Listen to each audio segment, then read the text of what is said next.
They create this conflict, they support the rebels, they support these groups that will make sure that the people can't rise up, the people cannot demand for what's rightfully theirs. This DR Congo conflict is really hurtful as an African, watching people suffer like that when you know for sure, for a fact, they should be the richest people, if not in Africa, on the planet. Like, they are so wealthy when it comes to their natural resources, their God-given resources, but it's sad to see them suffer like this just because some greedy people want them to stay in this state because they have a lot to lose if they stand up for themselves and build their country. I'll just show you a snippet of what is going on. We'll come back and discuss.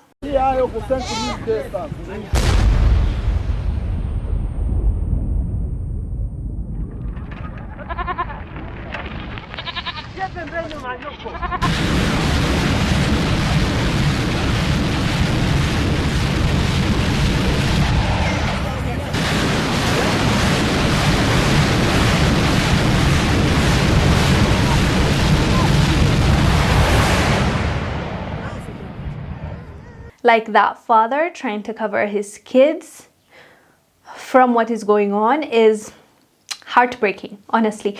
And so you see our people suffering because someone is benefiting from their suffering. And you know, the M23, it's a group, a terrorist group that has been terrorizing DRC for a long time now. And you know, there's a whole pointing fingers of people from DRC believe that Rwanda and Uganda are also supporting this terrorist group so that they get their resources. There's so many information out there. If you want to look, you can look, you'll get it. And so, you know, to see that the actual victims are the people, like they were just born in DRC. They asked for none of this, but just because people outside of DRC will benefit from their resources, they create this conflict, they support the rebels, they support these groups that will make sure that the people can't rise up, the people cannot demand for what's rightfully theirs. This is their reality right now. It's just sad all around. Last week, Kenya President William Ruto has sent his troops, and he's hoping that it will help people of DRC, which we hope as well, and we want nothing but the best for the people because they honestly don't deserve it. They deserve better. We need to pray for DRC, and it reminds me of an old clip talking about DRC and their situation, and it still applies. Let me show you that clip and we'll end it. It's interesting, we heard from the minister of DRC. What's wrong with your country? Well, we don't even start by saying the King of Belgium created a slave colony for 30 years. The government of Belgium ran the slave colony for another 40 years. The CIA assassinated your first popular leader, Mr. Lumumba, and then installed another dictatorship for the next 30 years.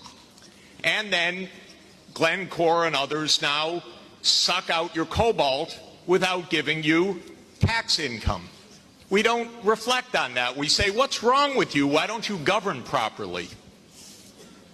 And so we have a system, but we need a different system.